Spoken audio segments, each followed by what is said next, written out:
Last week we spoke about we did an introduction about the distinctions between the hero's journey as, brought out through Joseph Campbell, Power of Myth and the hero's journey. So we talked about the distinctions between that and the heroine's journey. If you missed that, go check out, that was last week's. If you're interested, you can watch that video, check out the notes. And so today is a continuation of that.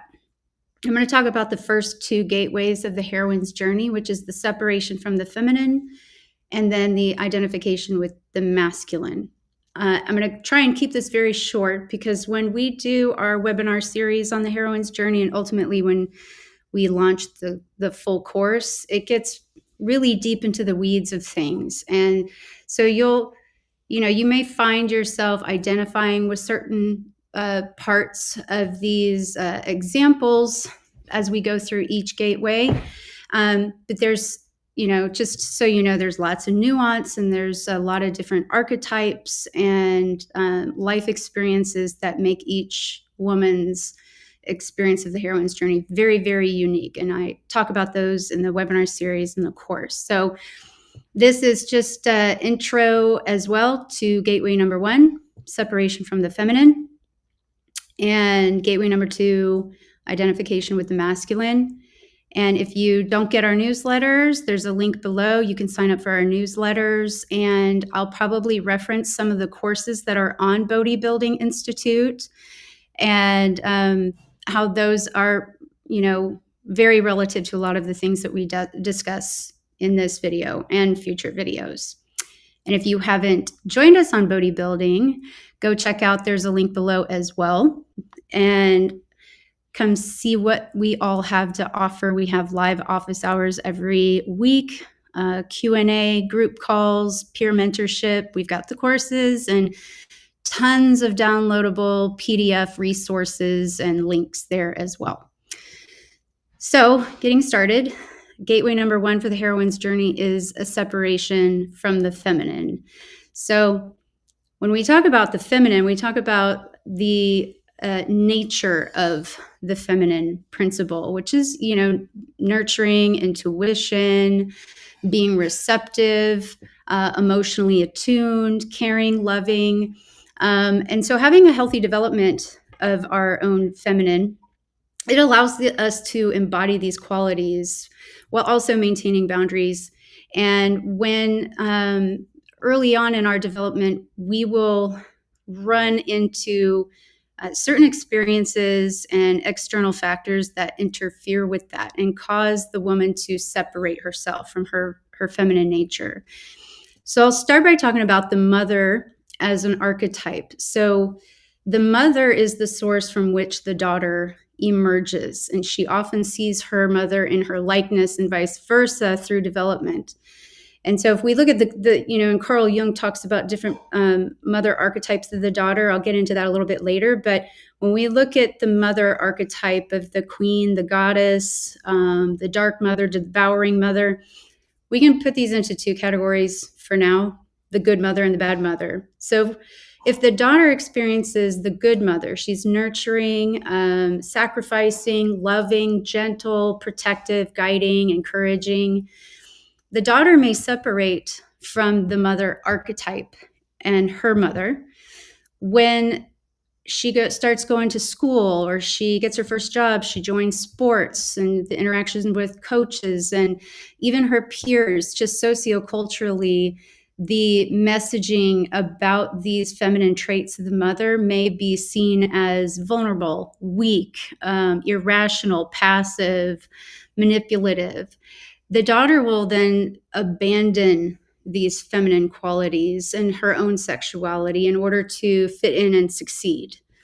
And so she learns that these positive feminine aspects or these positive feminine traits associated with her own feminine nature, that there's a negative pole to them. Nurturing may be seen as vulnerable,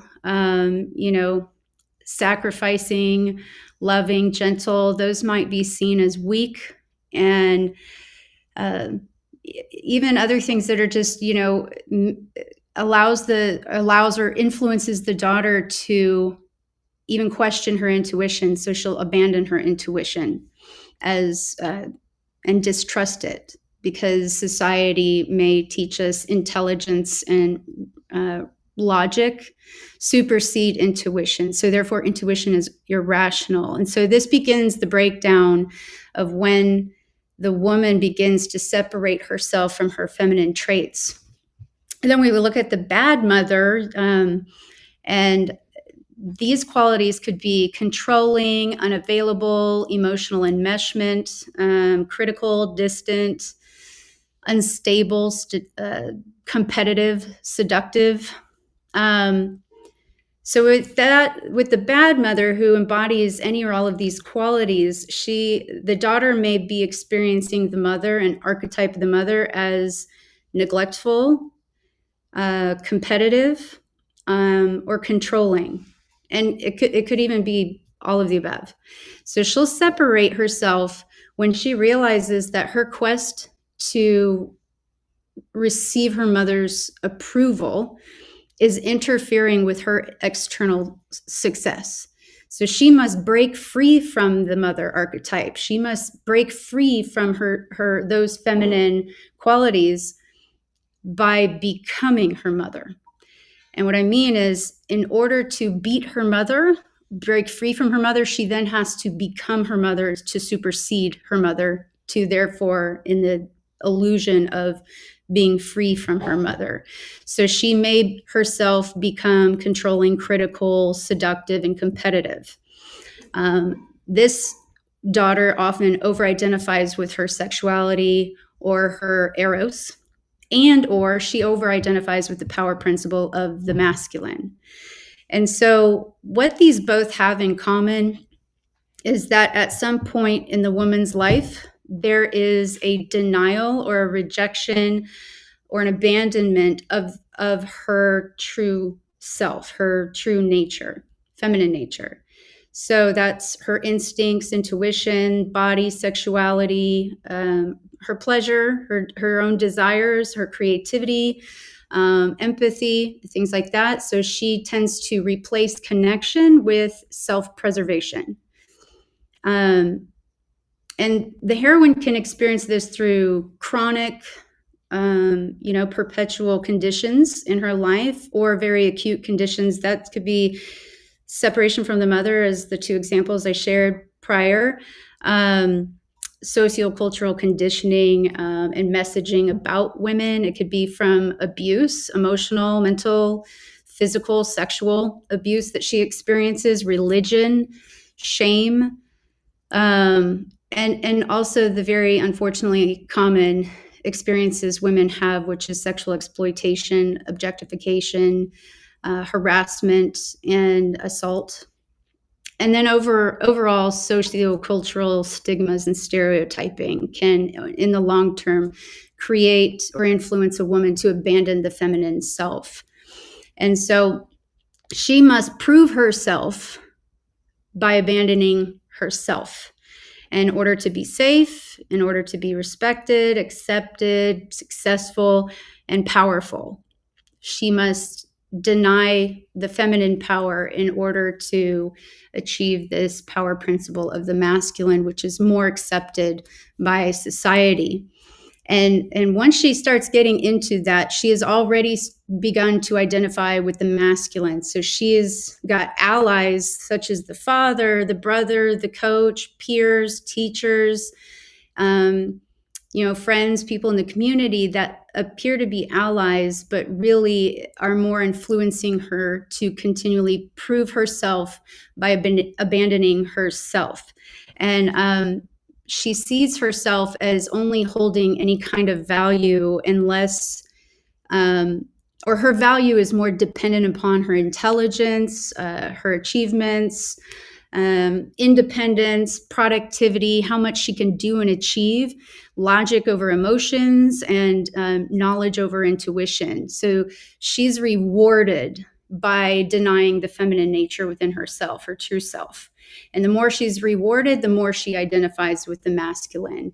And then when you throw in more things like, sexual abuse, social, cultural stigmas and stereotyping, images in the media, and messages being sent repeatedly about women, that then confounds this part of the over-identification with the masculine. And so then she's seeking through the father archetype, whether it's her actual father, or the father as an archetype. This put simply is the power principle. And so what happens, you'll see in this gateway, as she is identifying with that power principle, not only has she abandoned those feminine traits, she's trying to achieve, she's overachieving. And that could be sports, that could be community projects, that could be school, that could be career, relationships, and ultimately how she is seen by society in any aspect, any way, how she dresses, how she walks, how she talks, how she behaves, what career or degrees she pursues. Any of her endeavors are now being influenced and driven by that masculine power principle. Often these women, dependent upon the mother, the archetype of the mother that these daughters or the heroine holds, is they will often get into relationships with men who want the masculine woman. That's what's attractive to them often. And we talked about that also, if you want to see one of the other videos we did on the feminine and masculine dynamics and relationships. That one's a really interesting one. If you want to learn more about that, you can also see that in our videos. Just scroll down. I think that was like a month ago, so maybe 4 or 5 videos ago. And so they'll get into relationships with men who are attracted initially by their empowered masculine self. They are independent. These women are achievers, and they're intelligent, they're logical, and they present as such. It doesn't, even if a woman is wearing a revealing top or tight clothes, or you may see her walking down the street, she looks feminine. But when I say embodied masculine, I mean those masculine traits of intelligence and achievement, productivity, success, all of that.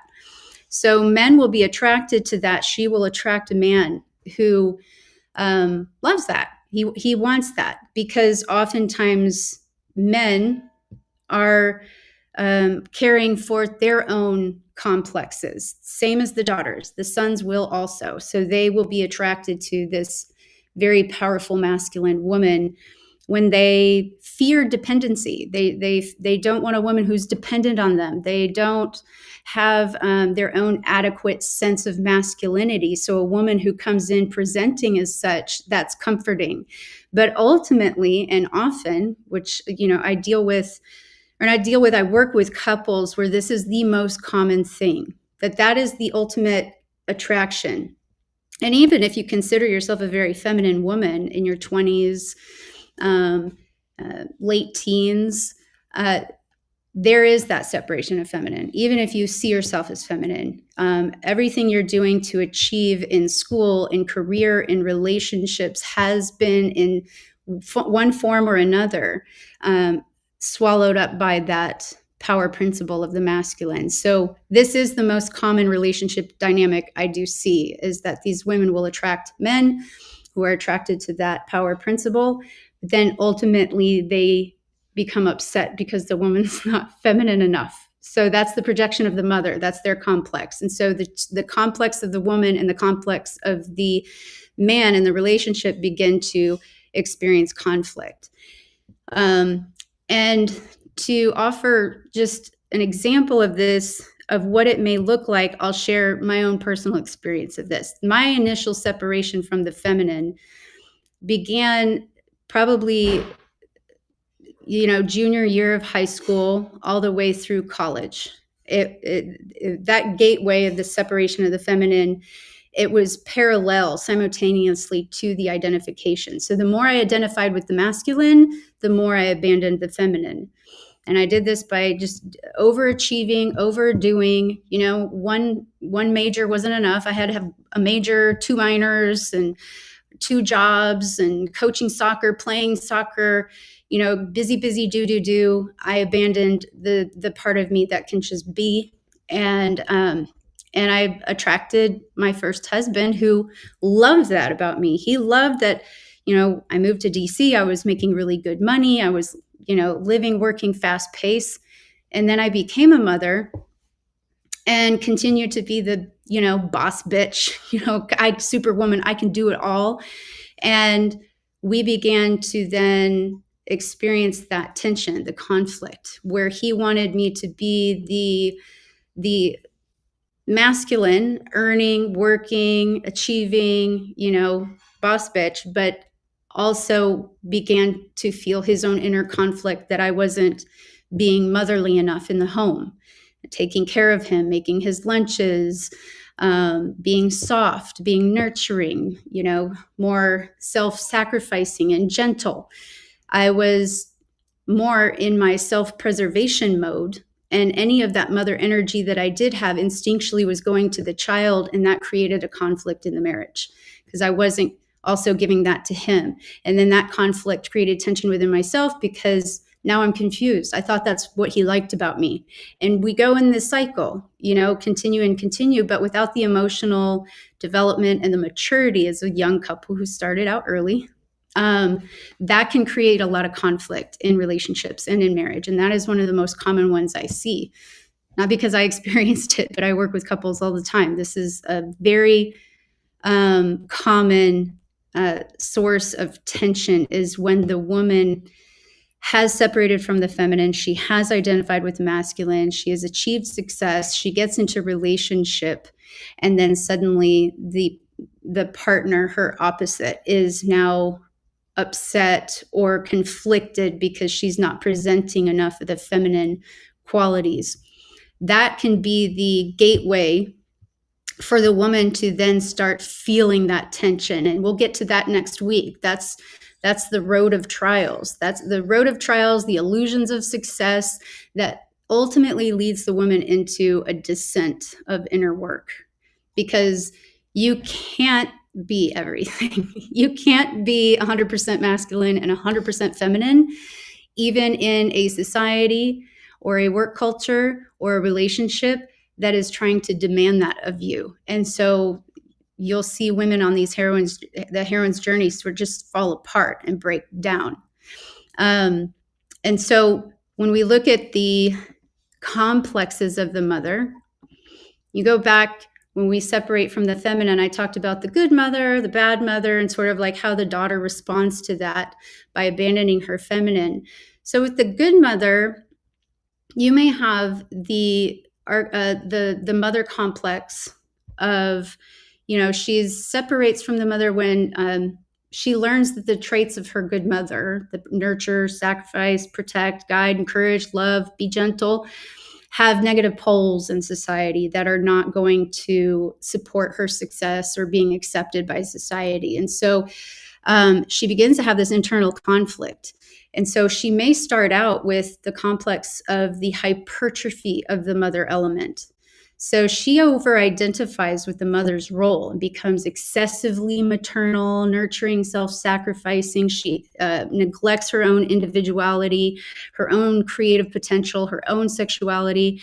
And this can show up as someone who just has this compulsive desire to take care of others at the expense of herself, to fix things, fix others, mediate. And ultimately, she will then learn that is working against her. But that complex doesn't go away. It becomes submerged and then becomes a subconscious driving force of her decisions, actions, behaviors, and emotional state. The other one that could be from the good mother archetype is identity with the mother. She's not over-identifying. She just doesn't understand how to differentiate herself from her mother. So she imitates and mirrors the mother's personality and her vision, her lifestyle and ambitions. And it's difficult for her to establish her own identity. She's very dependent upon her mother's acceptance, her mother's love. And she knows that in order to be accepted by her mother, she needs to behave like her mother. The other two complexes may come out of the bad mother, the controlling, unavailable, emotional enmeshment, competitiveness with the daughter, distant, unstable, seductive. This could be a complex of the mother. It's called resistant to the mother, resistance, where the daughter eventually develops this hostility towards her mother. So she rebels, and everything she does is the antithesis of her mother. It's like, my mother's nurturing, I'm not going to do that. So she goes back to the original one where the mother is an archetype, the good mother. She leans into the sociocultural stigma that there is a negative pole to all of these qualities. Like, I don't want to be weak like my mother. Whereas mother was probably just sacrificing and nurturing. She doesn't want to be weak. She doesn't want to be perceived or rejected by society because she's seen as passive or irrational, or, so she abandons those qualities just in spite of her mother. She rebels. So she can present as someone who's an exaggerated sense of independence, defiance, rebellion, the denial or rejection of any traditional feminine roles. And so it may help her to individuate, and that can be the launching pad for this daughter to individuate herself. But it can also, if unchecked, lead to her hardening into this more rigid bitterness and unconscious dependence through her own opposition to those traditional feminine traits. The other one would be the overdevelopment of Eros. So when we talk about the bad mother archetype, the one that's controlling, unavailable, she's rigid, emotionally enmeshed with her daughters, so the guilt tripping and the, putting her down, little micro criticisms. She's unstable. Maybe she's, divorced, has many other partners, and she's seductive. So that kind of mother may produce a daughter with the overdevelopment of Eros complex. This is when her sexual expression becomes intensified, and she displays more seductive tendencies. She abandons her feminine principle in her sexuality and institutes the masculine power principle in her sexuality. So she sees her sexuality as power, but she expresses it in a masculine way. Control, manipulation, rigidity, detachment from the emotional aspect of it, detachment from the creative aspect of it. And so she'll end up in a lot of entanglements in erotic or toxic relationships. And so Carl Jung saw this as the lover archetype, even the temptress archetype. There's this distortion of the maternal bond, and it's unresolved. And so if she ever felt like she had to compete with her mother for her father's attention, or she had to compete with her mother for any man's attention, could even be her brother, stepdad, boyfriends, any man, she may rebel from her mother and think that she is the antithesis of her mother, but she actually became her mother in order to be free from her mother.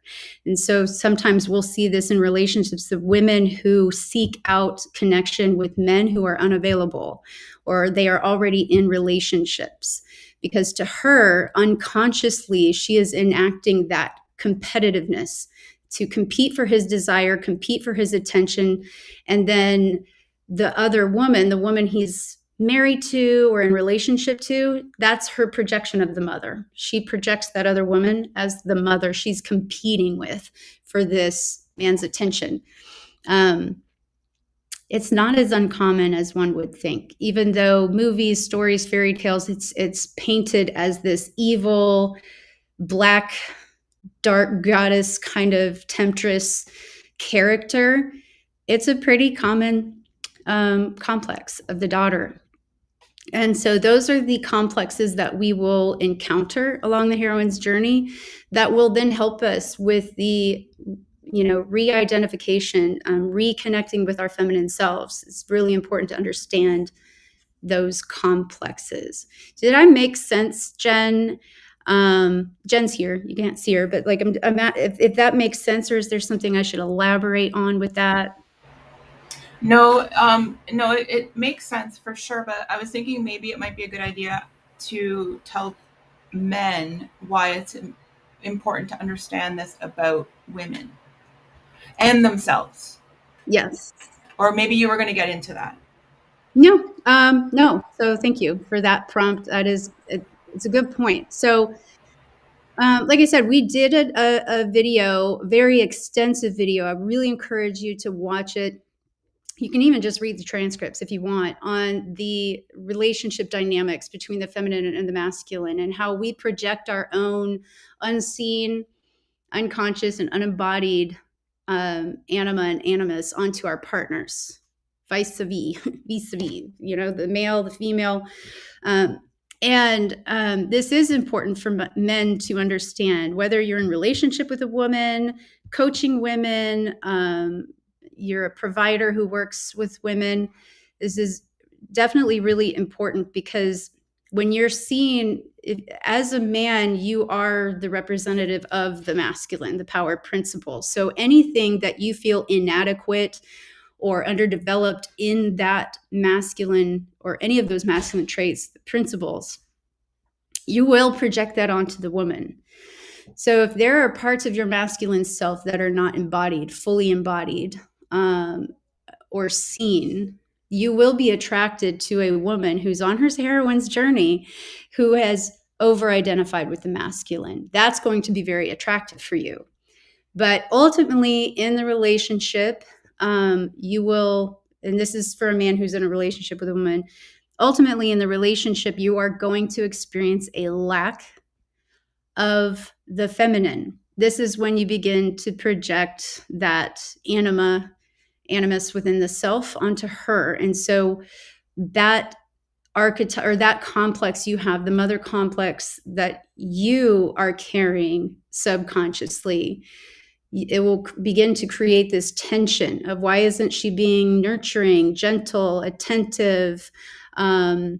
What's this detachment with our intimate and sexual relationship, and the being mothered yourself will begin to be projected onto her. And it's really difficult for her to step into that maternal archetype in a relationship when it feels like it's being enforced, especially if she was attracted into the relationship through the applause of how masculine she is. That's going to create a lot of tension. I'm not saying it's wrong. Both sides are coming in with a lot of subconscious material, and they will reveal themselves.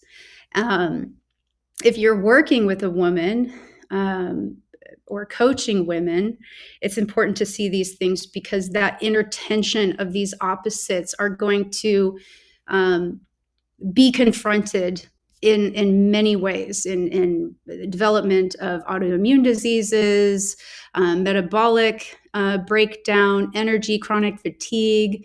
Lots of health issues will start to come up as the tension between these opposites are fighting to come through her. And the more she suppresses that feminine, because she's had the illusion of success by embodying the masculine, the more she suppresses it, the more the masculine is basically, it's going to burn her into ashes. And so when you start to, metaphorically speaking, when she starts to, the candle's going out and she's about to be a crumbling pile of ashes, that's where you start to see metabolic dysfunction and autoimmune diseases, thyroid issues, reproductive issues, infertility, very low libido, and psychologically, you'll see a woman or encounter a woman, work with a woman who is very confused about where she is in her life. She doesn't understand her path, her purpose, her mission.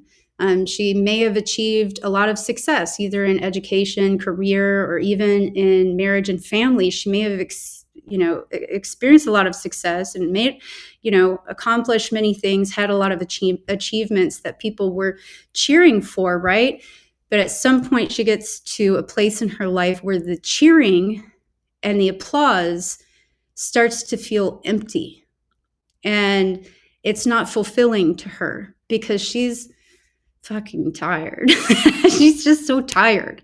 And she's being pulled. And maybe she's become a mother and she's got two instincts pulling her this way. One is the instinctual need to soften and be the mother and be, she's the protector and the lover and the nurturer of her children and her home. But then this illusion of the instinct over here to like not let go of that power principle, the masculine self that achieved her ability to have or experience independence and financial success, and to be seen as someone who is smart and intelligent and all of those things.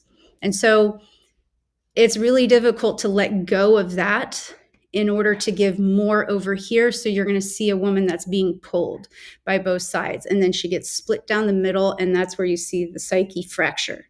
When the psyche fractures, she doesn't know what she wants anymore. Nothing really makes a lot of sense.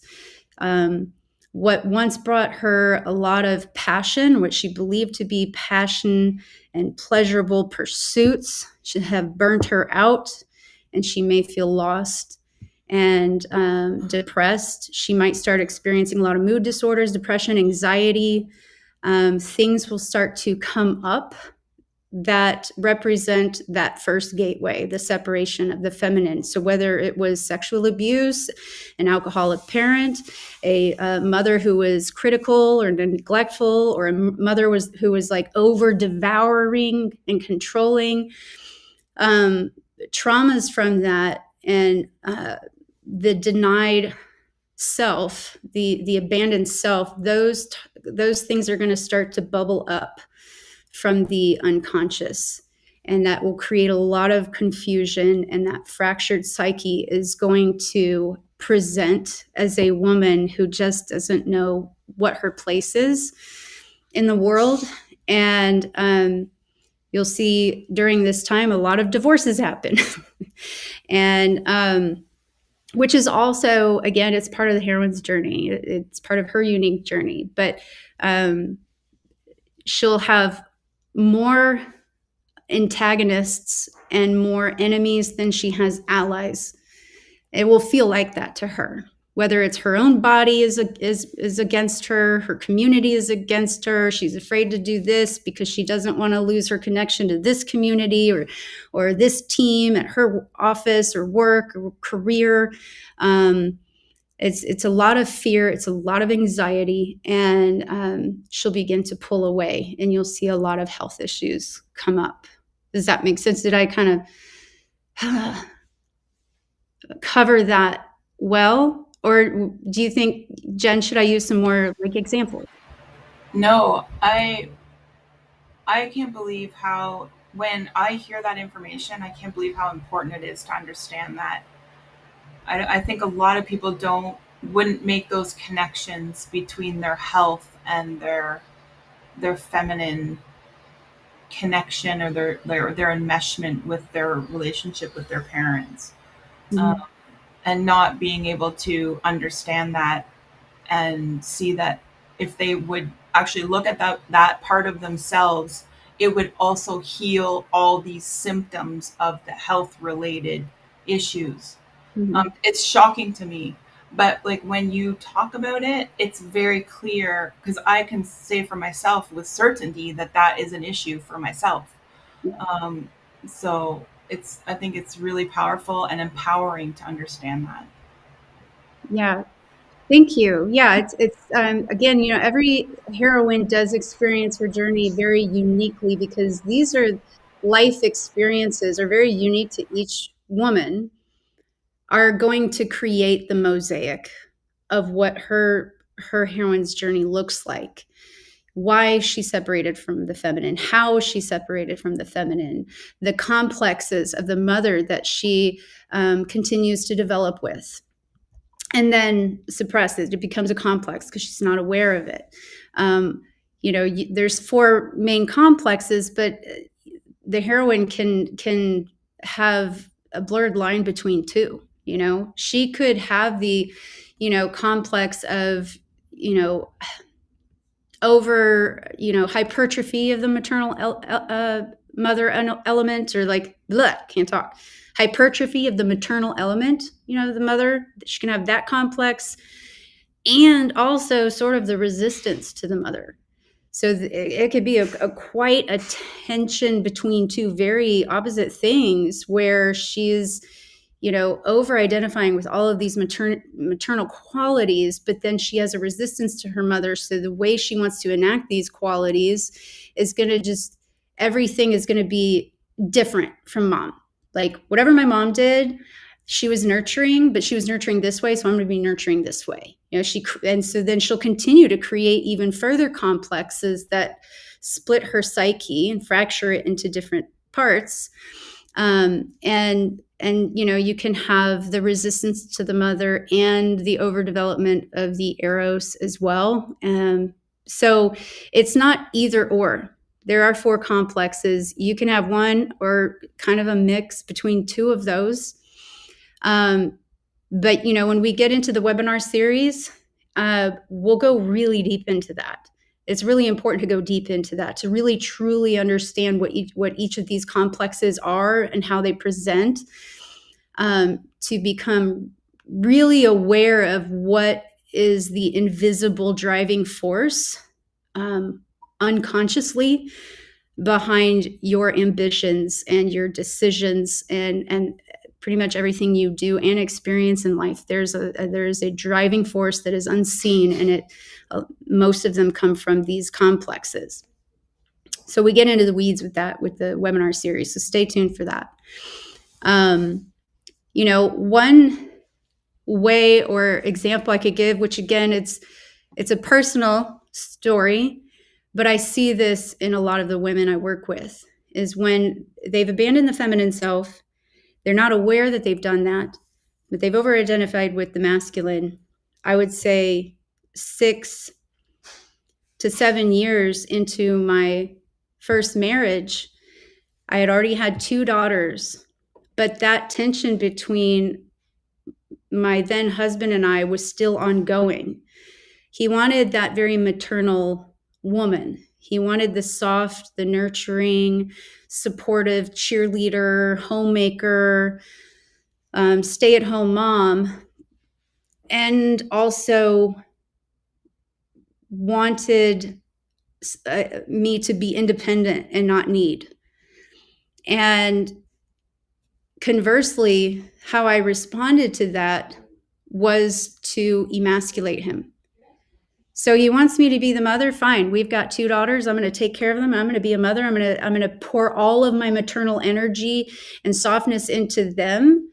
But damn you for wanting that from me for yourself. And so I unconsciously, again, we're going to talk about this with complexes, unconsciously began to punish him for wanting that. And I began to emasculate him. And you know what I did? I showed him.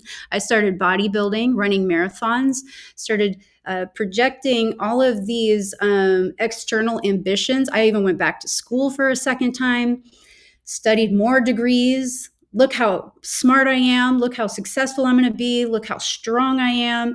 All of those things, like, to show him, yeah, I still have that masculine. You're not going to beat it out of me. But my girls came into the room. It's like, oh, hello, how was your day at school? You want to go in the kitchen? You want to bake? And like doing all of those things. And I feel like that isolated him. It pushed him away. It made him feel punished. And yes, he had his part in it, but that's his story. So I'm not going to share that. It's just, that was my part. That's how I participated. And so I do see this in a lot of relationships, and how they break down is where the woman who thinks she's embodying the feminine and the maternal elements for her family and her home, she's not sharing that with her husband either. And when the woman withdraws that or withholds that from the husband or the male counterpart in the relationship, she's withholding his ability to actually rise in the masculine. And so if you have a male counterpart or husband who's trying to rise into his masculine and you're withholding your feminine from him, you now become competitors. You're competing with each other. Your two egos are, they're going to come at each other. And so, and then I also decided, you know what, I'm going to choose a degree that is like the most masculine, criminal justice. I'm going to go into law enforcement. I'm going to be a cop. I'm going to show you. Like that made me feel empowered and safe and independent, and I don't need no man. And meanwhile, I'm raising two daughters, and they couldn't have been the cutest little princesses ever. And I turned into total mush around them. So I wanted to share like that. That's my personal story too, but it's very common when I work with couples and when I'm working with women. Super, super common. And even women who don't have children.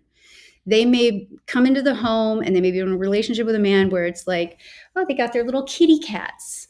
And they're just like, they're soft little mushy goo around their little pets and their little dogs. And and they have their gardens and they decorate their home and they've got their plants and they're just pouring all the mother stuff into all of those things. And then the man comes home and all of a sudden she wants to be the equal. And that, again, similar to whether you have kids or not, that becomes tension of opposites. So yeah, if that makes sense, I don't want to get too far into it again, because every woman has a very unique journey. And when you start bringing in not only mother complexes, but complexes that developed from abuse, physical assaults, there's a mosaic of traumas that are potential to every unique human.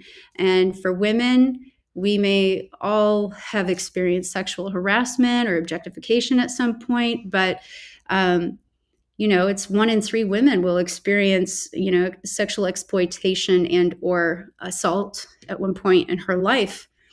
And so the other 2/3 of women who do not or did not experience that, they're going to experience other traumas that contribute to very similar breakdowns of her feminine self along the heroine's journey. And we'll get into all of those examples and the mosaic that it will ultimately create is this, this split between the feminine and the masculine within herself. And who am I? And how do I present? When do I present? And what is my purpose? And so learning how to integrate those together, which is the ultimate marriage within yourself, the inner marriage of both the feminine and the masculine. And that's the culmination of the heroine's journey. So I'm not going to try and get ahead. But in order to start there, when you've identified with the masculine, next week, I'll share more artwork. I believe that artwork is really, really important. Whether you're drawing or painting, sketching, working through each gateway of the heroine's journey, because it allows you to have projected images of what's coming up from inside of you. And so if you can then manifest it into material, external, you then have wonderful imagery to dialogue with and integrate each of these gateways with. And so we've covered gateway number 1 and 2, separation of the feminine, identification with the masculine. Next week, we'll talk about, the road of trials, allies, and, antagonists, and the illusions of success, which ultimately we will reach that boon where we have to put the sword down, take the journey and go inward. And then we will, week after that, we'll talk about the descent, going deep, deep, deep within oneself. And I'll continue to share more artwork because I feel, again, the imagery and the art, and I'll, prompt you to just do your own sketching and guided visual journeying of your own. And so, next week, Jen, is the Gateways number 3 and 4, correct? Yeah, that sounds right, Sarah. I'm just Okay. here. Um, let's look quick here.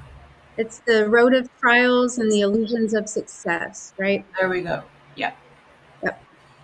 All right. So stick around, stay tuned. And again, like I said, if you don't have, you're not getting our newsletters, every week we'll send a newsletter that's sort of preparatory material to each of these videos that you can study, read, whatever, eat it all up. The link is below if you want to get those. It's free. Just sign up.